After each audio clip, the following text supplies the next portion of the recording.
Sus Mariosep, maghintay nga kayo, mga bulagsak. Ay nako, napakalaking handa namang ito. Ano sa tingin mo? Naturalmente kaibigan, si Don Santiago ay napakayaman. Hindi niya alalahanin na gumasta ng labis. Ginoo, pinalulugod kong ipakilala ang anak ng aking nasirang kaibigan si Don Rafael. Ginalulugod ko kayong makilalang lahat. Aba, Padre Damaso, ang puro ng San Diego.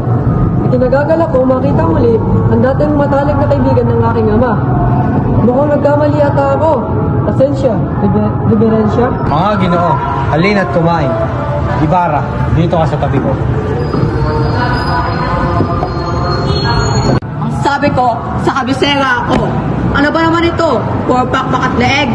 Padre Damaso, tila mainit yata ang iyong ulo. Kumain po muna tayo. Magandang araw, Tia Isabel. Magandang araw. Narito po ba si Maria Clara? Maupo ka muna, tatawagin ko lang siya. Maria Clara! Maria! Maria Claudia! Nandito na si Crisostomo. Nandito na? Si Crisostomo? Narito na? Magbabas ka na. Pinaghihintay mo pa siya ng matagal. Alam mo ba ako palagi? Hindi mo ba walang kalimutan sa iyong pagdalaki? Sa akin malipas. Ang kamay mo matagal na ayaw ipangawat sa akin. Ito ang inuulit ko sa iyo ngayon. Maaari ba kitang malimot? Kapitan Tiago, ano ba ang nasa isip mo? Hinahayaan mo ang relasyon ni Maria Clara at ang ireheng si Ibarra.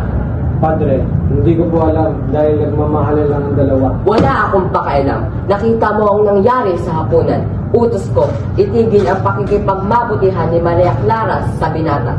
Masusunod po, Padre. Ayusin ko po ang mga ito. Aga-aga, nagdadala sa mga ora. Mukha mo dalawang isip naman sila kung sino mas makapangyarihan. Ang tunay na kapangyarihan ay nasa Diyos. Wala sa bote ng alam o sa pagmamalupit sa mga sinistan. Uma-implement siya ng kayong mga praile. Tandaan mo, Kora. Akong may hawak ng mga armas dito. Walang kwenta! Imbis na pura ang pag-initan mo, asikasuhin mo ang bayan! Malahimik ka, babae! Ayaw ko ng ginagawa ko! Nakatakot naman dito. Bakit pa kailangan natin hukay ng bangkay nito? Bago pa lamang ito nililibing, di ba? Huwag kang maingay. Utos ito ng malaking kura. Huwag kang masyadong tanong ng tanong. Pero nakakilabot ang sabi-sabi. Utos daw ito ng Padre Damaso. Oo, utos ito ng kura. Dinala ko ang bangkay sa malayo, sa may lawa. Sa lawa. Bakit? Kasi nga, ere-eraw. Ayaw ng mga kura na sa sementeryo ng Kristiyano mailibing ang isang tulad niya. Kaya ito, kailangang hukayin at lilipat. Kahit umuulan, ang dilim pa! Manong, maaari mo bang ituro sa akin ang putod ng aking ama? Kasi doon na Rafael Ibarra, ang krus na may kahoy. Ang bangkay na ilibing ng panahon ng kolera? Nako, senyor, pasensya na po. Ang utos po ng kurang malaki ay hukayin ang bangkay dahil hindi raw po siya kumpisal at inilipat sa sementeryo ng mga inchik.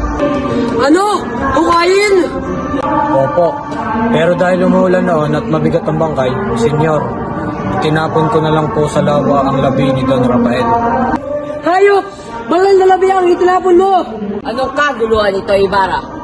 Padre, totoo ba ang utos sa simbahan na hamakin ng patay? Hindi pa ako ang kura noon. Si Padre Damaso ang nag-utos niyan. Wala kayong respeto! Kuya Basilio, gutom na ako. Gusto ko na umuwi. Baka naghihintay na sa akin si nanay. Spin, matiis mo sana ang gutom. Kung aalis tayo, hindi natin nakukuha ang sahod. Magagalit ang Sakristan Mayor. Kuya, nagkakahalaga daw ng 2 onsang ninakaw ko. Papatayin daw ako ni Padre Salvi.